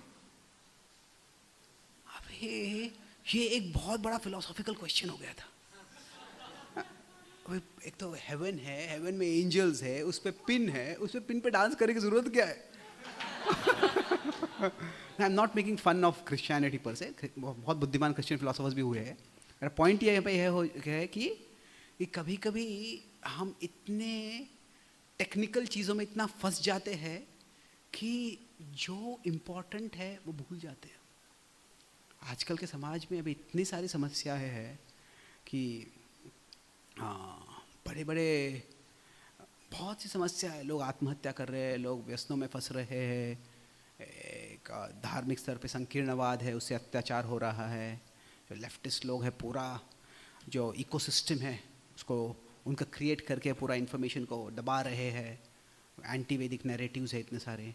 तो इतने सारे बैटल्स है जो हमें we have to fight against those battles. बहुत सी समस्याएं हैं जिसमें हम let's focus on what is winnable. तो let's not get into that question. No, my point was actually that if we say that how can we convince a person to go back to Godhead? Because if we say that he has not fallen from spiritual world, then he will say that I was eternal in material world and I will remain here. I think the two are separate questions. The two क्यों separate है? क्योंकि अभी किसी के साथ बीमारी कैसे हुई है ये शायद पता नहीं चलेगा, पर क्या उसका मतलब दवाई से ठीक नहीं हो सकते? The two are related, but there are many cases जब क्या होता है, किसी को बीमारी होती है, दवाई लेते हैं, व्यक्ति ठीक हो जाता है.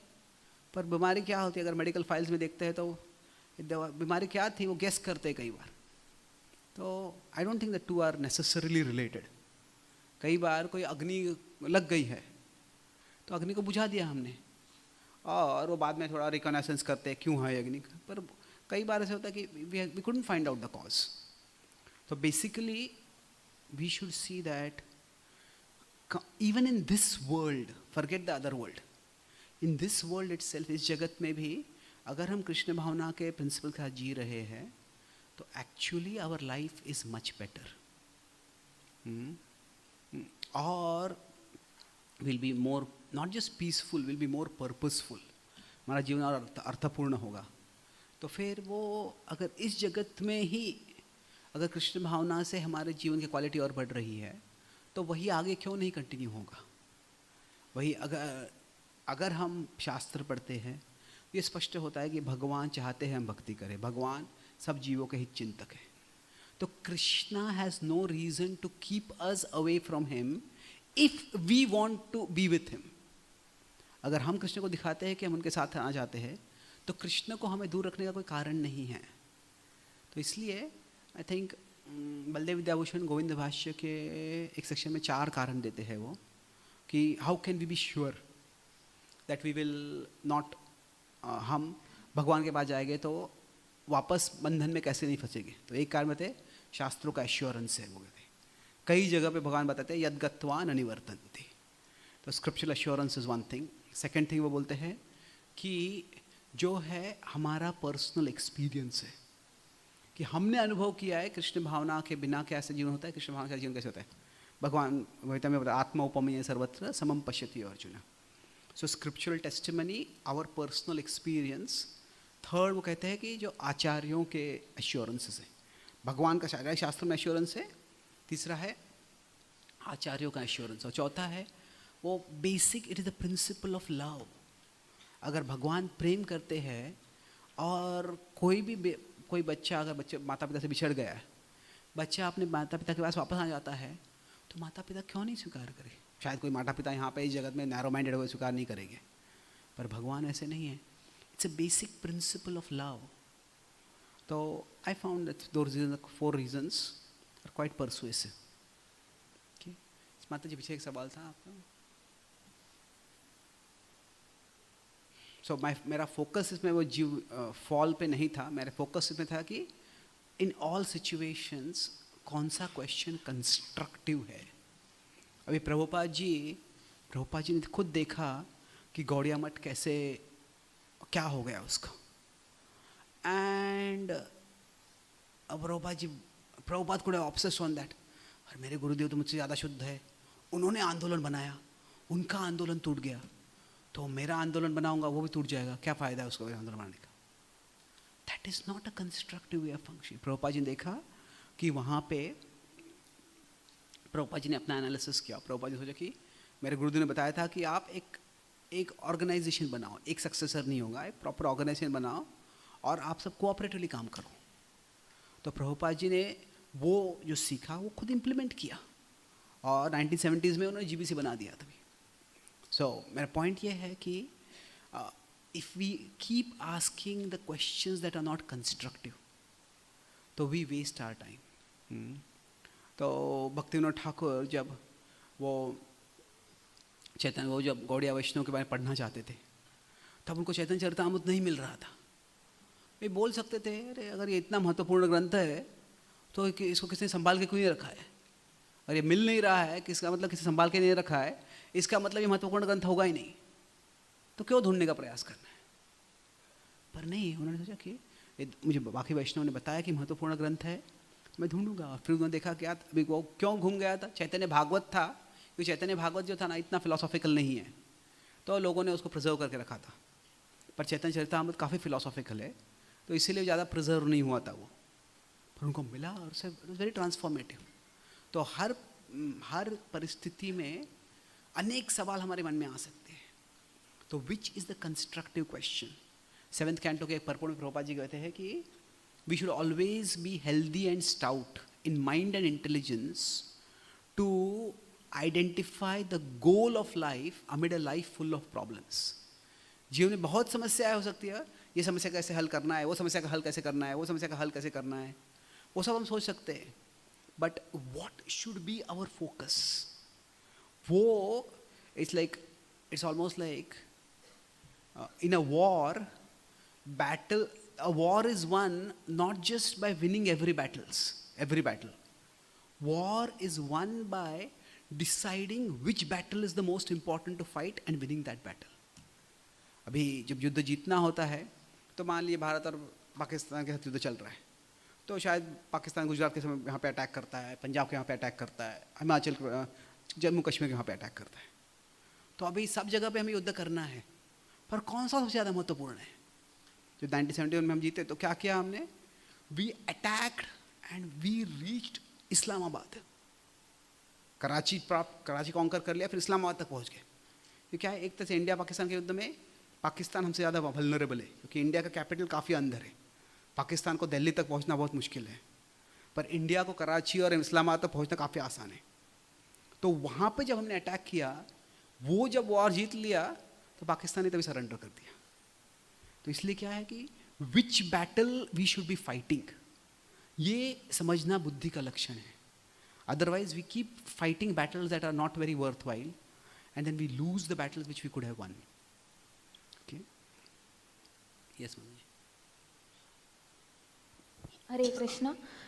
Thank you Prabhu ji for the class. मेरा क्वेश्चन ACT पे था. लाइक जब हम एक्सेप्ट करना चाहते हैं, but we want to commit to a constructive action, but कौन सा एक्शन कंस्ट्रक्टिव है?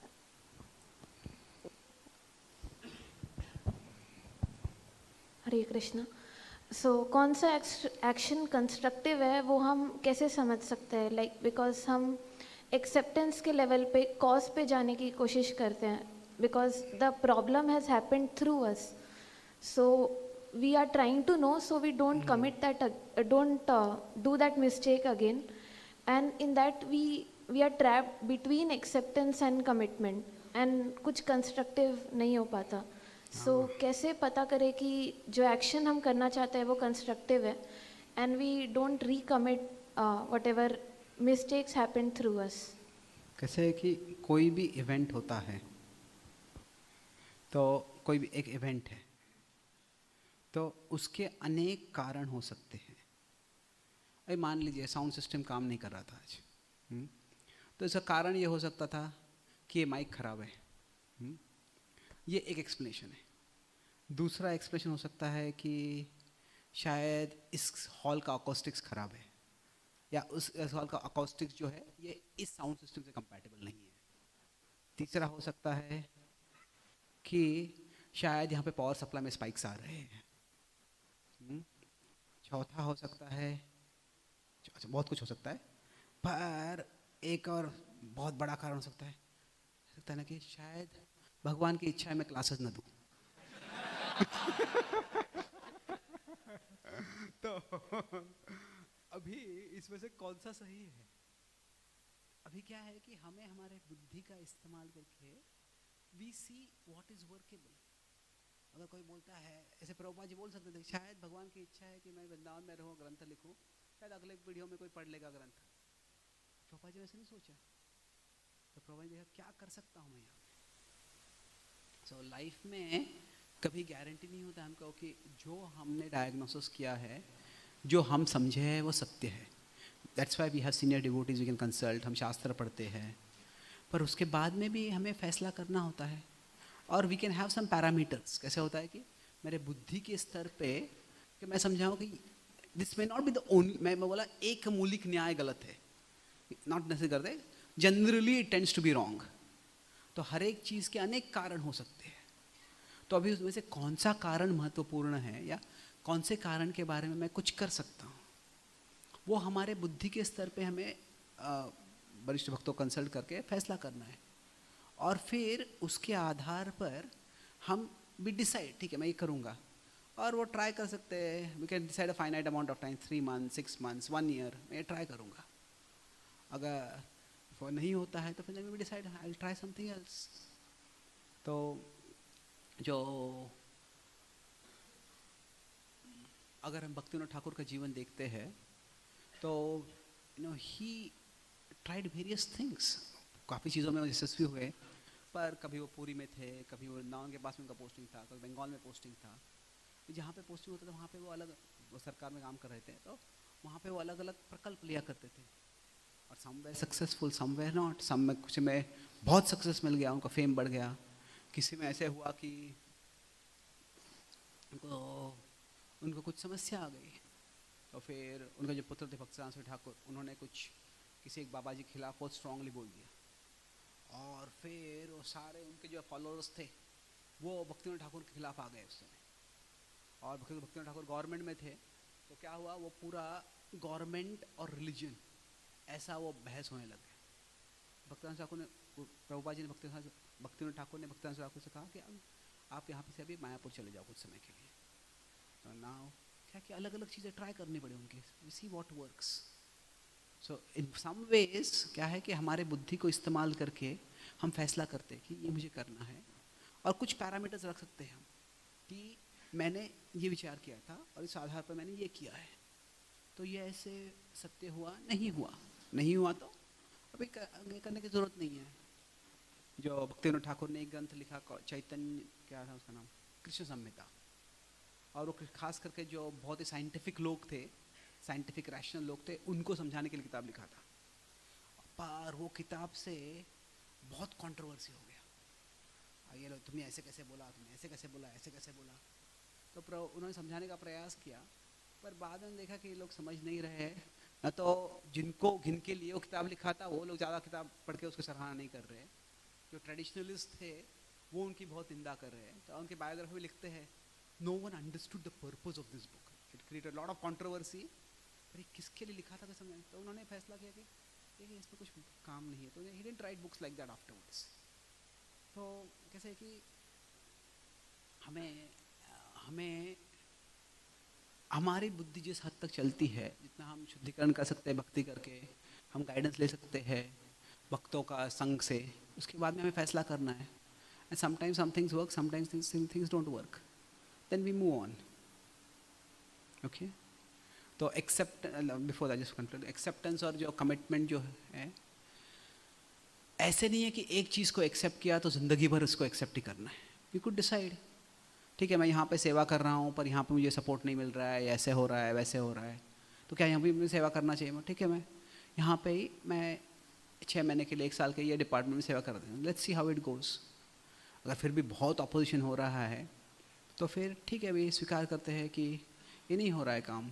पहली बार जब पांडवों को आक्रमण हुआ, भीम पे जहर दिया गया, तो भीम तो बहुत गुस्सा होते, जाके बोला मैं अभी जाके दुर्योधन को डांटता हूँ, मैं सबको बता दूंगा. युधिष्ठिर बोले ऐसे मत करो, हमें अभी हम इस परिवार में आए हैं, हमको परिवार तोड़ना नहीं है. ये अभी हम जानते नहीं कौन किसको सपोर्ट करेगा. क्या अगर ऐसे समझ हम दुर्योधन पे एक्यूजेशन करेंगे, आरोप लगाएंगे, तो क्या कौन हमें सपोर्ट करें? क्या भीष्म सपोर्ट करेंगे? बोले कि उससे क्या होने वाला है?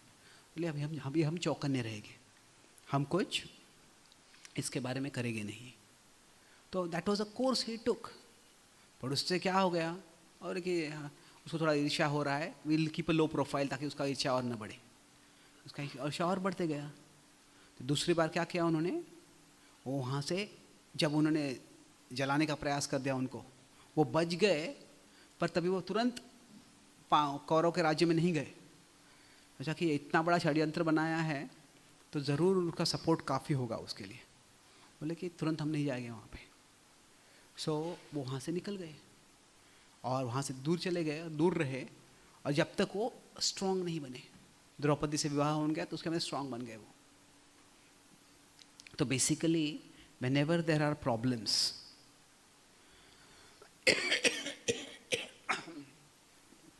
we can tolerate, we can mitigate, or we can emigrate. Tolerate मतलब उसी परिस्थिति में रहो और सहन करो उसको. क्यों सहन करो? क्योंकि कुछ और सकारात्मक हम वहाँ पे कर सकते हैं.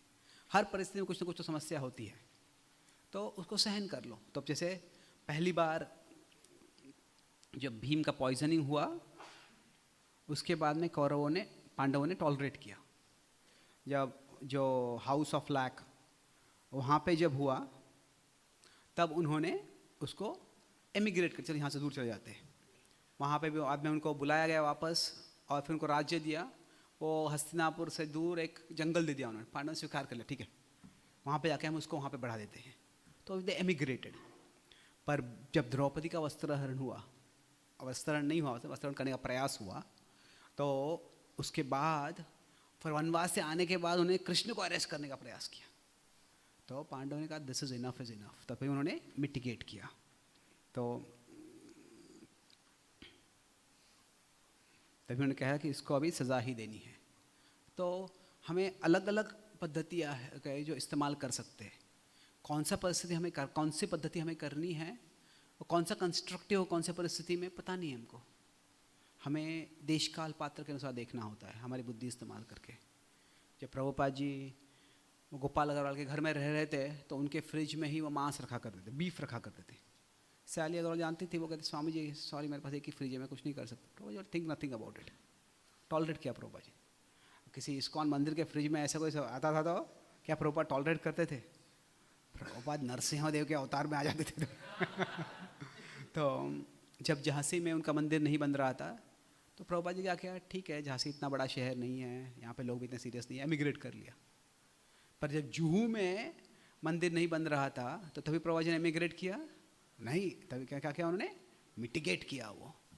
तो क्या है कि अलग अलग पद्धतियाँ हैं, जो परिस्थिति में ही रहो और उसको सहन करो, परिस्थिति में रहो प्रतिकार करो, या कहीं और किसी और परिस्थिति में चले जाओ. तो 3 डिफरेंट वेज, और अलग अलग सिचुएशंस में देशकाल पात्र के अनुसार हमें जो भक्ति है वो एक डायनामिक है वो. तो हमें अलग अलग पद्धति से देखना है what is constructive. Okay, thank you. I think we should stop here. We'll have question answer. I don't know if all of you may not be there, but we'll have some question answer in the afternoon. Thank you very much. Sorry I cannot take all the other questions, थोड़ा देर हो गया आज. ग्रंथराज श्रीमद् भागवतम की, श्रील प्रभुपाद की, गौर भक्त वृंद की, हिताय गौर प्रेमानंदे.